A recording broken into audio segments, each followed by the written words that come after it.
Hello dear students, स्वागत है एक बार फिर से आपके अपने चैनल डिफेंस ट्यूटर में।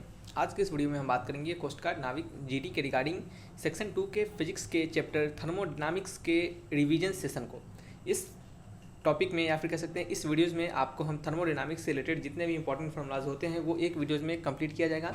कुछ स्टूडेंट का कहना था कि सर थर्मोडायनामिक्स पे वीडियोज़ दीजिए, तो इस कारण से हमने आपको थर्मोडायनामिक्स पे वीडियोज़ लाया है आपके लिए। ठीक है, तो आप सभी स्टूडेंट्स का काम है कि ध्यानपूर्वक अच्छे से वीडियोज़ को देखना, क्योंकि एग्जामिनेशन आपके नज़दीक आ चुके हैं। कुछ स्टूडेंट्स का एग्जामिनेशन 28 मार्च को है, तो जिन स्टूडेंट का एग्जामिनेशन 28 मार्च को है उनके लिए ज़्यादा बेहतरीन है, ज़्यादा महत्वपूर्ण है ये कि अच्छे से सारे वीडियोज़ को देखें और साथ ही साथ क्या हो उनको क्वेश्चंस अच्छे से प्रैक्टिस करें। साथ ही साथ जो भी उनके पास नोट्स है उसको रिवीजन कर ले और किसी भी एक टेस्ट सीरीज को जरूर लगाएं। ठीक है, तो चलिए बढ़ते हैं अपने इस वीडियोज़ की ओर। यहाँ पे हम जानेंगे सबसे पहले थर्मोडायनामिक्स के बारे में। ज़्यादा समय नहीं बर्बाद करते हुए आपको थर्मोडायनामिक्स के बारे में बताएंगे कि थर्मोडायनामिक्स क्या होता है। क्यों तो थर्मोडायनामिक्स में आपको सिंपली वर्क डन के बारे में पढ़ना है, कुछ आपको इंट्रोपी के बारे में पढ़ना है, फिर साथ साथ डिग्री ऑफ फ्रीडम से रिलेटेड क्वेश्चन आते हैं, इन सभी के बारे में पढ़ना है। तो work done by A thermodynamic system, किसी भी थर्मोडायनामिक सिस्टम के द्वारा वर्क डन होता है वो क्या होता है, तो वो होता है delta W equal to P into delta V, यानी pressure into change in volume. ठीक है, चलिए इसको आगे बढ़ने से पहले आपको थोड़ा हम अनअकैडमी के बारे में बताना चाहते हैं कि अनअकैडमी आपके लिए क्या लाया है। 20% का कह सकते हैं कि अनअकैडमी में आपका अभी 20% का ये कह सकते हैं प्राइस हाइक होने वाला है। तो इस प्राइस हाइक होने से पहले आप सभी स्टूडेंट जो भी एग्जामिनेशन के प्रिपरेशन कर रहे हैं, साथ ही साथ एनडीए में अभी प्राइस हाइक हो रहा है 20% का, तो यदि आप 20% का प्राइस हाइक से पहले अगर सब्सक्रिप्शन लेते हैं तो आपको ये 20% का प्राइस हाइक आपको देखने को नहीं मिलेगा। तो आप सभी स्टूडेंट्स क्या कर सकते हैं, एनडीए के लिए प्रिपरेशन कर रहे हैं तो जाइए अभी जाकर, लिंक डिस्क्रिप्शन में दिया गया है, वहाँ जाकर एनडीए के सब्सक्रिप्शन को लीजिए और साथ ही साथ आप वहाँ पे कोड में DTN10 डालेंगे तो साथ ही साथ आपको 10% का डिस्काउंट भी देखने को मिलेगा।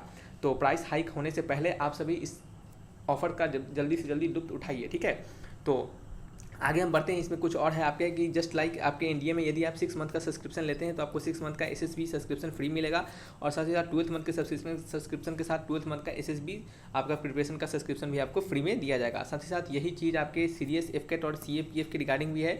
तो आप जिस भी एग्जामिनेशन के लिए प्रिपरेशन कर रहे हैं उसके लिए आप यहाँ पे सब्सक्रिप्शन ले सकते हैं और साथ ही साथ जब आप सब्सक्रिप्शन लें तो कोड के लिए DTN10 डालें तो इस DTN10 से क्या होगा, डिफेंस ट्यूटर N और 10 होगा, तो इस कोड से क्या होगा आपको एडिशनल 10% का डिस्काउंट देखने को मिलेगा। साथ ही साथ आपके लिए एनडीए फ्री में ऑनलाइन मॉक टेस्ट लाया है, तो आप सभी एनडीए के स्टूडेंट्स मॉक टेस्ट को जरूर लगाएं और साथ ही साथ हम कहेंगे कि जो जीडी के लिए प्रिपरेशन कर रहे हैं वो भी मॉक टेस्ट ये आपके एनडीए के मॉक टेस्ट को जरूर लगाएं, क्योंकि यहाँ पे क्या होगा आपको जीडी वाले स्टूडेंट को यहाँ जो फिजिक्स होंगे, यहाँ के जो मैथमेटिक्स होंगे वो आपको काम आएंगे। ठीक है, तो जाइए फ्री में ये मॉक टेस्ट है, QR कोड स्कैन कीजिए, आपको वहाँ पे फिर कोड डालिए DTN10 और QR कोड स्कैन करने के बाद या फिर लिंक डिस्क्रिप्शन में भी दिए गए हैं, वहाँ से जाकर क्लिक कीजिए, कोड को डालिए DTN10 और इस मॉक टेस्ट को दीजिए। यहाँ पे आपको फायदा होगा कि 20 लाख के प्राइजेस मिल सकते हैं और साथ ही साथ क्या होगा आपको 100% का स्कॉलरशिप भी मिल सकता है। ठीक है, सिमिलरली आपके CDS प्रिपरेशन वाले के लिए भी यही चीज़ है, आपको कोड को स्कैन करें और देन फिर DTN10 का कोड डालें और आप इस टेस्ट को दें। फ्री में मॉक टेस्ट है तो आप इसका जरूर फायदा उठाएं। साथ ही साथ आप टारगेट NDA 1 के लिए आप क्या कर सकते हैं, अगर प्रिपरेशन कर रहे हैं NDA 1 के लिए जो आपका एग्जामिनेशन जल्द ही आने वाला है, तो 16 मार्च से बैचेज स्टार्ट हैं, इसमें इनरोल हुई है, जिसमें कि आपको PYQ प्रीवियस ईयर क्वेश्चन और MCQ के सिलेक्शन बैच आपको ये करवाया जा रहा है, जिसमें कि अच्छे अच्छे फैकल्टियाँ हैं जो आपको यहाँ पे NDA की रिगार्डिंग पढ़ाएंगे। सिमिलरली CDS की रिगार्डिंग भी आपका परीक्षा CDS की रिगार्डिंग आपका ये है, जिसमें कि आपको 16 मार्च से बैचेज स्टार्ट है और PYQ और MCQ भी यहाँ पे आपको करवाया जाएगा। तो जो भी स्टूडेंट इंटरेस्टेड हैं, जिनका NDA की रिगार्डिंग आपका फोकस्ड है, NDA आपका गोल है, CDS गोल है, तो आप इसके रिगार्डिंग ये सब्सक्रिप्शन को ले सकते हैं और अच्छे से प्रिपरेशन कर सकते हैं। तो चलिए बातें हो गई यहाँ पे, तो अब हम अपने बढ़ते हैं मेन टॉपिक हमारा गया है थर्मोडायनामिक्स की ओर। और आप सभी स्टूडेंट को जरूर बोलेंगे कि जो भी जीडी के रिगार्डिंग प्रिपरेशन कर रहे हैं वो एक बार इस सब्सक्रिप्शन को जरूर लें, और सब्सक्रिप्शन को नहीं ले तो कम से कम आप फ्री में ऑनलाइन मॉक टेस्ट को जरूर लगाएं, वो मॉक टेस्ट आपके लिए इंपॉर्टेंट होगा। ठीक है, NDA वाला मॉक टेस्ट लगाइएगा, CDS वाला नहीं। ठीक है, चलिए तो यहाँ पे जो वर्क डन होता है किसी भी थर्मोडायनामिक सिस्टम का, उसे हम लिखते हैं डेल्टा डब्ल्यू इक्वल टू, ये जितने भी फार्मूला यहाँ पे आपको बताए जाएंगे वो इंपॉर्टेंट फार्मूला है आपको, और ये फार्मूला आपको याद रहेगा तो इससे बहुत सारे क्वेश्चंस आपको बनाने में काम आएगा। डेल्टा डब्ल्यू इक्वल टू क्या होता है, P इंटू डेल्टा वी, यानी change in work done equal to क्या होता है, pressure into change in volume. ये क्या होता है, किसी भी थर्मोडायनामिक सिस्टम का वर्क डन हम इस प्रकार से निकालते हैं। और साथ ही साथ आपको बता दें कि यदि हमारा क्या है, प्रेशर वेरिएबल है, यदि हमारा प्रेशर वेरिएबल है तो इसी को हम लिखते हैं क्या, DW equal to P into DV। ठीक है, यहाँ पे आप देख सकते हैं कि P और V के बीच में हमारा ग्राफ बनाया गया है। ठीक है, प्रेशर और वॉल्यूम के बीच में हमारा ग्राफ है, और देख सकते हैं कि यहाँ AB से क्या है हमारा, और CD, यानी ABC और D, ये हमारा क्या है आपका एक पूरा कह सकते हैं कि एक क्लोज्ड कर्व है, और इसके बीच हमें क्या ले रहे हैं, हम छोटा सा एक वॉल्यूम ले रहे हैं DV वॉल्यूम। तो हम क्या करेंगे यहाँ पे सिंपली इस वर्क डन को निकालने के लिए, कब वर्क डन को निकालने के लिए, जब हमारा प्रेशर वेरिएबल रहे उस कंडीशन में जब सिंपली प्रेशर वेरिएबल नहीं रहेगा तो हम क्या करेंगे, सिंपली पहले का वॉल्यूम प्रेशर जो रहेगा हम उसको मान लेते हैं प्रेशर 5 आपका पास्कल है तो 5 पास्कल लिख देंगे, और या फिर आपके चलिए 5 आपका ठीक है, चलिए 5 ही पास्कल लेते हैं, 5 पास्कल आपका लिख देते हैं, और मान लेते हैं चेंज इन वॉल्यूम यानी पहले का वॉल्यूम क्या है हमारा 5 मीटर क्यूब है और बाद का वॉल्यूम V2 क्या है हमारा 10 मीटर क्यूब है। तो हम क्या करेंगे, सिंपली 5 पास्कल इंटू 10-5 और यहाँ पे क्या हो जाएगा हमारा वर्क डन जूल में निकल जाएगा। लेकिन जब हमारा प्रेशर क्या है वेरिएबल हो, प्रेशर क्या है हमारा वॉल्यूम के टर्म में दिया गया हो, मान लेते हैं प्रेशर अगर इस प्रकार से दिया हो 5V² + 2V + 6 इस प्रकार से मान लीजिए प्रेशर हमारा दिया गया हो। अब हमें वर्क डन निकालने के लिए कहा जाएगा तो हम क्या करेंगे, सिंपली प्रेशर को यहाँ पे डालेंगे और dV को यहाँ पे डालेंगे, और हमने कहे कि हमें जो प्रेशर निकालना है वो V = 1 से V = 2 तक निकालना है। तो हम क्या करेंगे, यहाँ पे dW = लिखेंगे, P के जगह पे डालेंगे 5V² + 2V + 6, ठीक है। ठीक है, तो प्रेशर के जगह पे हम यह डाल देंगे, और साथ ही साथ यहाँ पे क्या लिखेंगे हम, यहाँ पे dV क्यों लिखेंगे, क्योंकि चेंज इन हमारा वॉल्यूम के साथ इसको डिफरेंशिएट इंटीग्रेट करना है। तो यहाँ पे इंटीग्रेशन का साइन देंगे, हमें कहाँ से कहाँ तक करना है, V = 1 से लेकर V = 2 तक। तो ये हमारा क्या होगा, अब इंटीग्रेशन करने के बाद इसे इंटीग्रेशन करना आपको आता होगा, तो यहाँ से जो हमारा वर्क डन निकलेगा ये भी हमारा वर्क डन होगा। लेकिन यह कब होगा, जब हमारा प्रेशर वेरिएबल होगा। तो इसी कारण से यहाँ पे लिखा गया है, ध्यान से पढ़िएगा, यहाँ पे लिखा गया है कि यदि आपका प्रेशर क्या हो वेरिएबल हो तो dW = क्या होता है, P × dV होता है, और यहाँ से हम क्या करते हैं W = इंटीग्रेशन करते हैं, देखिए V1 से लेकर V2 तक, ठीक है, और P × dV लिखते हैं, ठीक है। और साथ ही साथ जो वर्क डन होता है ये तो उसके बराबर ही होता है, और हमारा वर्क डन क्या होता है, जब प्रेशर वेरिएबल होता है तो वर्क डन हमें क्या होता है, एरिया अंडर जो हमारा PV कर्व होता है, जैसे P और V का ये जो कर्व है इसके अंदर का जो एरिया होगा, यानी ये जो हमारा एरिया होगा ये भी हमें क्या देगा, ये भी हमें वर्क डन देता है, यानी ये जो पूरा एरिया होगा ये क्या होगा हमारा पूरा भी हमें वर्क डन देगा। तो इस कारण से हमारा work done = area of ABCD लिखा गया है, ठीक है। तो इस तरीके से क्या करते हैं हम इसके वर्क डन को निकालते हैं। तो यहाँ से वर्क डन को आपने निकालने का क्या क्या तरीका सीखा, ये क्या होता है P × dV होता है जब हमारा प्रेशर क्या होता है कांस्टेंट होता है, जब प्रेशर हमारा वेरिएबल होता है तो उस कंडीशन में, ठीक है। तो यहाँ पे क्या होता है हमारा, हमने क्या सीखा, सॉरी फॉर डिस्टर्बेंस, यहाँ पे हमने क्या सीखा कि W = क्या होता है P × dV for pressure = constant, for pressure variable जब रहता है तो हमारा होता है इंटीग्रेशन ऑफ V1 से V2 P × dV, ठीक है। और साथ ही साथ यहाँ पे ΔW है यानी चेंज इन वर्क डन। तो और एक और होता है वर्क डन जब प्रेशर वेरिएबल होता है, वो होता है हमारा एरिया अंडर ABCD, या फिर एरिया यहाँ पे लिख सकते हैं एरिया अंडर PV, यहाँ पे नहीं लिख पा रहे हैं, जगह नहीं है, एरिया अंडर PV डायग्राम, ठीक है। PV डायग्राम के अंदर अगर मान लेते हैं सर्किल रहेगा तो सर्किल का एरिया आप निकाल लीजिएगा, ठीक है।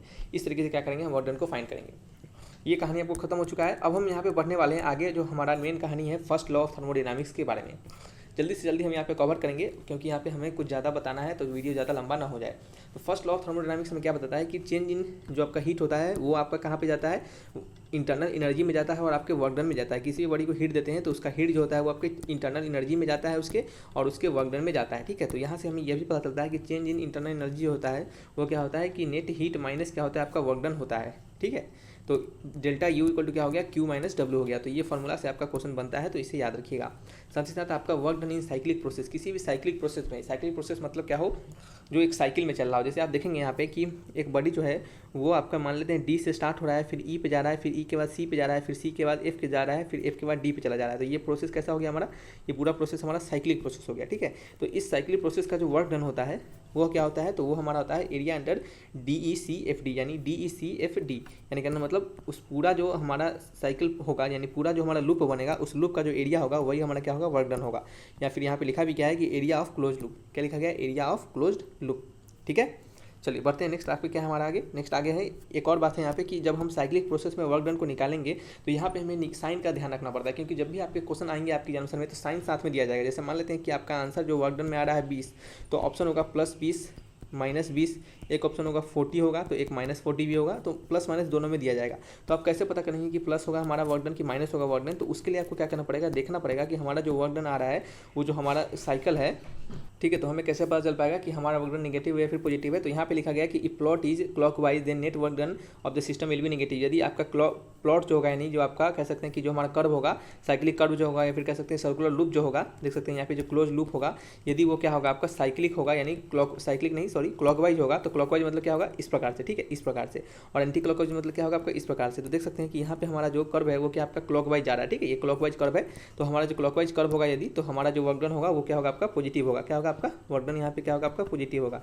लेकिन जब आपका एंटी क्लॉकवाइज होगा, जब आपका क्लॉकवाइज होगा तो वर्क डन पॉजिटिव होगा, जब आपका एंटी क्लॉकवाइज होगा तो वर्क डन क्या होगा आपका नेगेटिव होगा। तो इन दो बात को क्या रखना है, आपको याद रखना है, ठीक है।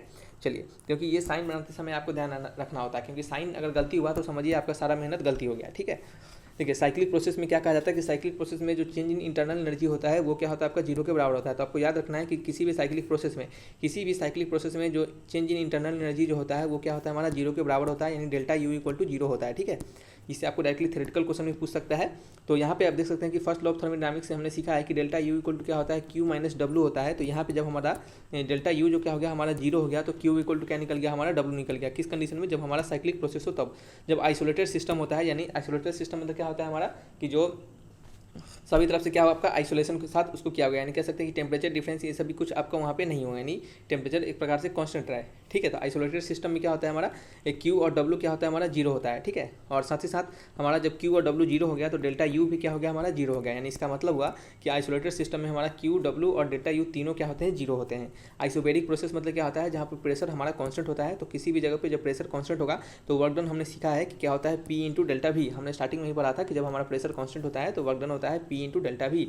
और इसी पी इंटू डेल्टा भी को आपने पढ़ा होगा कि आइडियल गैस से, यहाँ पे हम लिख देते हैं कि आइडियल गैस इक्वेशन पढ़ा है आपने, पी वी इक्वल टू क्या होता है एन आर टी, या फिर आप इसको ऐसे भी लिख सकते हैं कि पी इंटू क्या लिख सकते हैं P delta V equal to N into R into delta T. ठीक है, तो यहाँ से हम पी इंटू डेल्टा वी के जगह पे हम लिख देते हैं directly N into R into delta T, जो कि हमने यहाँ पे लिखा है। डेल्टा टी मतलब T two minus T one ही होता है। डेल्टा टी मतलब क्या होता है आपका T two minus T one ही होता है, जहाँ पे एन क्या आपका नंबर ऑफ मोल्स भी है। ठीक है, तो जब आपका आइसोबेरिक प्रोसेस होगा यानी प्रेशर कॉन्स्टेंट होगा तो उस कंडीशन में वर्क डन होगा पी इंटू डेल्टा वी, और इस पी इंटू डेल्टा वी को N into R into T two minus T one भी आप लिख सकते हैं। ठीक है, चलिए नेक्स्ट बढ़ते हैं हमारा आइसोथर्मल प्रोसेस में, सॉरी आइसोकोरिक प्रोसेस में। आइसोथर्मल नहीं, आइसोथर्मल बाद में जानेंगे। आइसोकोरिक मतलब क्या होता है प्रेशर कांस्टेंट होता है।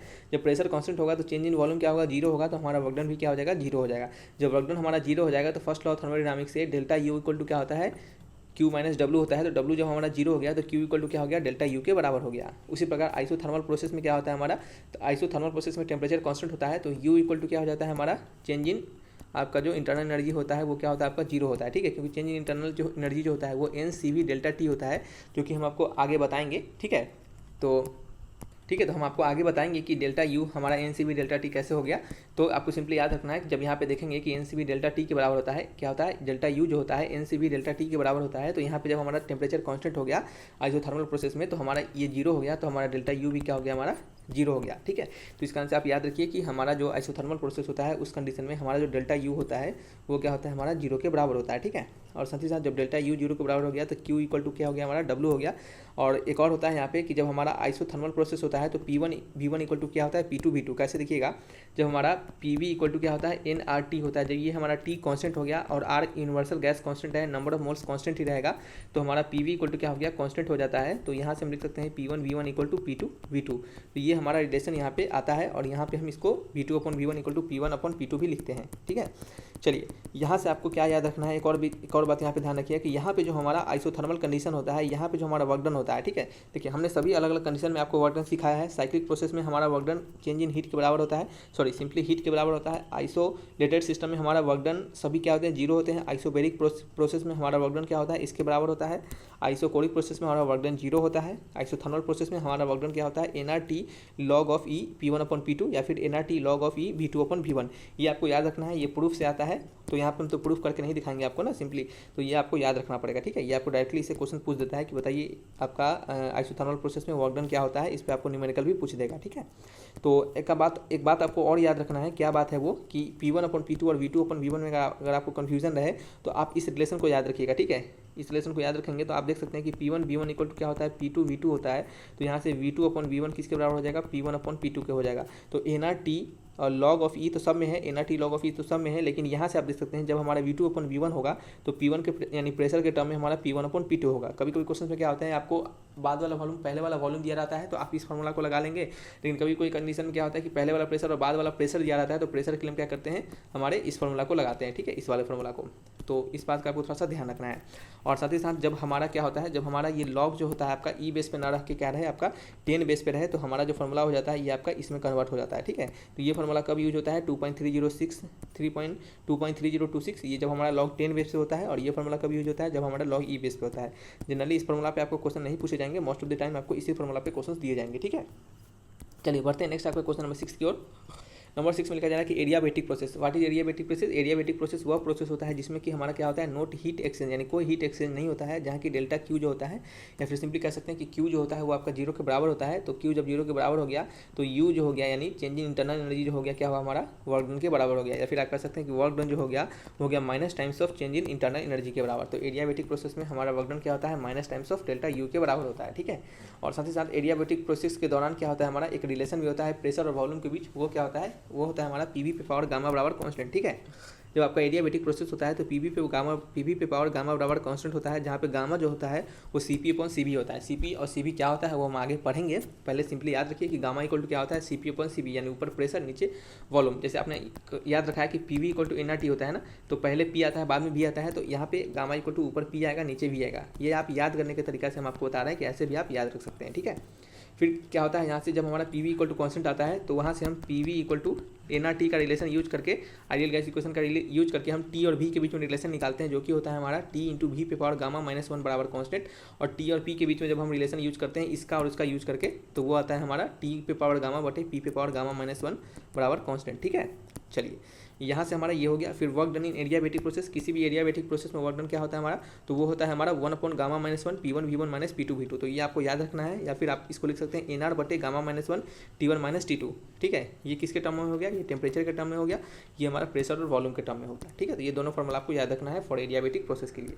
नेक्स्ट आगे हम बढ़ते हैं स्पेसिफिक हीट कैपेसिटी और गैसेस के लिए। Specific heat capacity of gases क्या होता है, उसका फॉर्मूला होता है, ठीक है। Specific heat capacity of gases जो होता है वो क्या होता है हमारा, वो होता है स्पेसिफिक हीट इक्वल टू सी को हम स्पेसिफिक हीट के नाम से जानते हैं। इसका फॉर्मूला होता है Q upon M into delta theta, ठीक है। या फिर इसको क्यू इक्वल टू क्या लिखते हैं, एम सी डेल्टा थीटा, ठीक है। तो ये क्या होता है हमारा हीट कैपेसिटी ऑफ गैसेस का फॉर्मूला होता है, ठीक है। एम सी डेल्टा थीटा या फिर एम सी डेल्टा टी भी हम इसको लिखते हैं, ठीक है। साथ ही साथ आपको बता दें कि यहाँ पे हमने जो सीपी और सीवी का यूज किया था, सीपी को हम क्या कहते हैं, molar heat capacity at constant volume के नाम से जानते हैं, और सीवी को हम क्या कहते हैं, molar heat capacity at constant pressure के नाम से जानते हैं। देखिए अगर आपसे रेशियो ऑफ स्पेसिफिक हीट पूछे तो वो होता है हमारा gamma equal to C P upon C V, जो कि हमने आपको तुरंत बताया है। तो गामा इक्वल टू क्या होता है, C P upon C V होता है, जिसे कि हम specific ratio of specific heat के नाम से जानते हैं।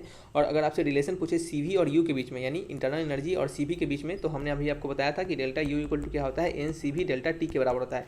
ये कैसे प्रूफ होता है वो आपको जानने की जरूरत नहीं है, लेकिन आप याद रखिए कि डेल्टा यू यानी चेंज इन इंटरनल एनर्जी जो होता है वो आपके N C V delta T के बराबर होता है, ठीक है।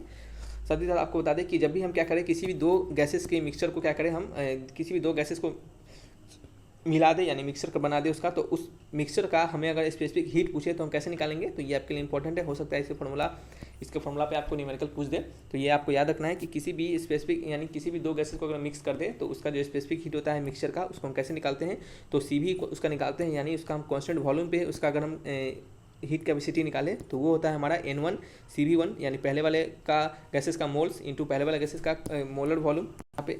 यहाँ पे क्या है आपका, यहाँ पे CV इक्वल टू क्या है हमारा N1 CV1 plus N2 CV2 बटे N1 प्लस N2। यहाँ पे CV1 CV2 क्या है, CV1 हमारा क्या है, molar heat capacity constant volume पहले वाले गैस का, फिर CV2 उसी प्रकार से दूसरे वाले गैस का है। फिर इसी तरह अगर हम CP निकाले यानी कांस्टेंट प्रेशर पे हम उसका मोलर हीट कैपेसिटी निकाले तो वो हमारा क्या होता है N1 CV1 N1 CV2 sorry CP1 और CP2 के जगह CP1 CP2 हो जाता है, और नीचे हमारा N1 प्लस N2 रहता है, ठीक है। अगर आपको गामा पूछे तो गामा इक्वल टू क्या होता है, CP अपॉन CV होता है। अगर आपको यहाँ से इसका रेशियो अगर हम देखें तो हमारा CV और CP का हमें वैल्यू पता चल चुका है, यहाँ पे CV और CP का वैल्यू पता चल चुका है, और हम जानते हैं कि गामा इक्वल टू क्या होता है हमारा CP अपॉन CV। तो हम इन दोनों को लिखेंगे तो नीचे वाला N1 प्लस N2 हमारा कट जाएगा, और सिर्फ क्या बचेगा हमारा, सिर्फ आपका ये वाला रिलेशन बच जाएगा। तो यहाँ से भी आप क्या कर सकते हैं, गामा को फाइंड कर सकते हैं, ठीक है। चलिए नेक्स्ट आगे बढ़ते हैं हम मेयर्स फार्मूला के बारे में। मेयर्स फार्मूला हमें क्या कहता है, मेयर्स फार्मूला बोलता है कि CP minus CV equal to क्या होता है हमारा R के बराबर होता है। जहाँ पे CP और CV क्या है वो हमने आपको बता दिया है। R क्या है आपका, R है हमारा यूनिवर्सल गैस कांस्टेंट, ठीक है। फार्मूला फॉर इंटरनल एनर्जी के रिगार्डिंग कुछ फार्मूला है, आप उसे याद रखिएगा। ये आपके डिग्री ऑफ फ्रीडम के टर्म में है। इंटरनल एनर्जी का फार्मूला हमने आपको CV के टर्म में बताया था NCV डेल्टा टी, लेकिन ये हमारा डिग्री ऑफ फ्रीडम के टर्म में। डिग्री ऑफ फ्रीडम क्या होता है, डिग्री ऑफ फ्रीडम सिंपली हमें यह बताता है कि किसी भी पार्टिकुलर बॉडी के पास, किसी भी पार्टिकुलर मॉलिक्यूल के पास कितना टाइप ऑफ मोशन प्रेजेंट है, ठीक है। तो आगे हम जानते हैं कि U इक्वल टू क्या होगा हमारा n into half of F के टी और इक्वल टू होगा इक्वल टू होगा half of F R T. ठीक है, ये हमारा इंटरनल एनर्जी का फॉर्मूला होता है डिग्री ऑफ फ्रीडम के टर्म में, half of F R T. आपको बता दें कि सी वी का टर्म अगर आपसे सी वी का वैल्यू अगर आपके एफ के टर्म में पूछे तो वो क्या होता है हमारा, सी वी का वैल्यू हमारा एफ के टर्म में होता है half of F into R. F क्या होता है हमारा डिग्री ऑफ फ्रीडम होता है, और सी पी का वैल्यू जो होता है हमारा डिग्री ऑफ फ्रीडम के टर्म में F by two plus one into R. ठीक है, और आपका गामा का पूछे वैल्यू किसके टर्म में, डिग्री ऑफ फ्रीडम के टर्म में, तो गामा का value C P upon C V होता है। सी पी का वैल्यू हमने बताया है यह होगा, सॉरी सी वी का वैल्यू हमने बताया है यह होगा, सी पी का वैल्यू हमने यह बताया है। तो आप क्या कीजिए C P upon C V कीजिए, तो यहाँ से आर कट जाएगा और आपका क्या हो जाएगा समथिंग, आपको यहाँ पे जब आप इसको सॉल्व करेंगे तो आपका वैल्यू आएगा 1 + 2 अपॉन एफ। क्या आ जाएगा गामा का आपका किसके टर्म में, डिग्री ऑफ फ्रीडम के टर्म में क्या आ जाएगा 1 + 2 अपॉन एफ। गामा का C P upon C V के टर्म में यह फॉर्मूला होगा, डिग्री ऑफ फ्रीडम के टर्म में यह फॉर्मूला होगा। ठीक है, मिक्सचर ऑफ गैसेस के टर्म में हमारा यह फॉर्मूला होगा। ठीक है, तो पूरा जो थर्मोडायनामिक्स है वो आपके फॉर्मूला पे ही बेस्ड होता है, और मोस्ट ऑफ द टाइम आपको फॉर्मूला नहीं याद रहेगा तो क्वेश्चन भी आपसे नहीं बनेगा। ठीक है, तो ये हमारा क्या हो गया डिग्री ऑफ फ्रीडम के टर्म में हो गया। अब हम कुछ डिग्री ऑफ फ्रीडम के बारे में जान लेते हैं। तो हमारा डिग्री ऑफ फ्रीडम क्या है आपका, देखिए वीडियोस क्या है आपका, यहाँ पे हम जल्दी से कवर करना चाहते हैं ताकि क्या हो आपका समय कम लगे और ज़्यादा से ज़्यादा सीखने को मिले। ठीक है, तो ज़्यादा लंबा नहीं खींचना चाहते हैं क्योंकि यहाँ पे क्वेश्चन तो बताने रहे हैं, जल्दी से आपको इंपॉर्टेंट फॉर्मूला और उसको अच्छे से समझा रहे हैं ताकि आप उसको याद भी कर सकें। ठीक है, सिंपली पीडीएफ भेज देते तो आप उसको नहीं पढ़ पाते। ठीक है, चलिए तो नंबर 1 में आपको लिखा जा रहा है यदि आपके पास मोनोटोमिक गैसेस है, मोनोटोमिक गैसेस का अगर आपसे इंटरनल एनर्जी पूछे या फिर आपसे गामा का वैल्यू पूछे तो आप कैसे निकालेंगे, इससे भी क्वेश्चन बनता है। तो मोनोटोमिक गैसेस के पास जो डिग्री ऑफ फ्रीडम होता है वो कितना होता है 3 होता है। उसके पास सिर्फ 3 ट्रांसलेशन डिग्री होता है, यानी कहने मतलब तीनों एक्सिस की तरफ सिर्फ उसके पास मोशन होता है, एक्स वाई और जेड की तरफ। ठीक है, तो ये क्या होता है हमारा मोनोटोमिक गैसेस का हमारा डिग्री ऑफ फ्रीडम होता है। ठीक है, ठीक है, तो जो हमारा डिग्री ऑफ फ्रीडम होता है मोनोटोमिक गैसेस का वो क्या होता है हमारा 3 होता है, यानी एफ का वैल्यू क्या होता है हमारा 3 होता है। तो हमने पढ़ा है यू इक्वल टू क्या होता है, यू इक्वल टू क्या होता है हमारा F of 2 R into T, यानी एफ के जगह पे क्या डालेंगे 3 डालेंगे तो 3/2 आर इंटू टी। ये क्या हो गया हमारा यू का वैल्यू हो गया। सी वी का वैल्यू क्या हो जाएगा, सी वी का वैल्यू हमने पढ़ा है, क्या पढ़ा है बताइए, सी वी का वैल्यू पढ़ा है हमने half of F into R, यानी हाफ ऑफ 3 इंटू आर, यानी 3/2 इंटू आर। ये क्या हो गया हमारा सी वी का वैल्यू हो गया। और उसी प्रकार से सी पी का वैल्यू क्या पढ़ा है हमने बताइए, तो सी पी का वैल्यू हमने पढ़ा है 1 प्लस क्या पढ़ा है हमने 1 + f/2 है ना, ये 1 + f/2 इंटू आर पढ़ा है। तो एफ के जगह पे क्या डालेंगे 3 डालेंगे तो क्या हो जाएगा 5/2 इंटू आर हो जाएगा। तो इस प्रकार से क्या करेंगे सीपी और सीवी निकालेंगे। जब सीपी और सीवी पता चल गया तो गामा का वैल्यू निकाल लेंगे। गामा होता है सीपी अपॉन सीवी, सीपी का वैल्यू होता है हमारा 5/2 और इसका होता है 3/2, यह क्या हो गया हमारा 5/3 हो गया, और इसका पॉइंट में होता है वैल्यू 1.67। ठीक है, तो इसको आपको याद रखना है, अगर याद नहीं रहेगा तो सारा फार्मूला याद रखिए, वहाँ से भी आपका आंसर निकल जाएगा। ठीक है, चलिए उसी प्रकार से डायटोमिक गैसेस के बारे में बात करेंगे। तो डायटोमिक गैसेस का जो डिग्री ऑफ फ्रीडम होता है वो होता है हमारा 3 + 2, यानी 3 हमारा ट्रांसलेशनल मोशन होता है, 2 हमारा क्या होता है रोटेशनल मोशन होता है। ठीक है, तो टोटल हमारा जो एफ हो गया वो क्या हो गया 5 के बराबर हो गया। तो इंटरनल एनर्जी कैसे निकालेंगे, half of F into R, यानी 5/2 इंटू आर इंटू टी, यानी half of F into R into T होता है। तो 5/2 इंटू आर इंटू टी हो गया। फिर सी वी का वैल्यू क्या हो गया half of F into R, यानी 5/2 इंटू आर। सी पी का वैल्यू क्या हो गया 1 + f/2, क्या हो गया 1 + f/2 इंटू आर, यानी 1 + 5/2 यानी 7/2 इंटू आर, यानी सी पी का वैल्यू यह निकल गया। और गामा का वैल्यू क्या निकलता है CP/CV होता है। तो CP/CV का वैल्यू क्या करेंगे 7/5 डाल देंगे। तो जब 7/5 डालेंगे तो क्या होगा आंसर हमारा 1.4 आ जाएगा। ठीक है, तो इस क्या होगा हमारा आंसर निकलेगा। ठीक है, समझ रहे हैं। चलिए, तो ये हमारा डायटोमिक गैसेस के बारे में सारा कहानी खत्म होगा। अब हम जानेंगे कुछ इंपॉर्टेंट इंजन के बारे में जो कि जिससे रिलेटेड आपको क्वेश्चन पूछ सकते हैं, जैसे कि हीट इंजन होगा।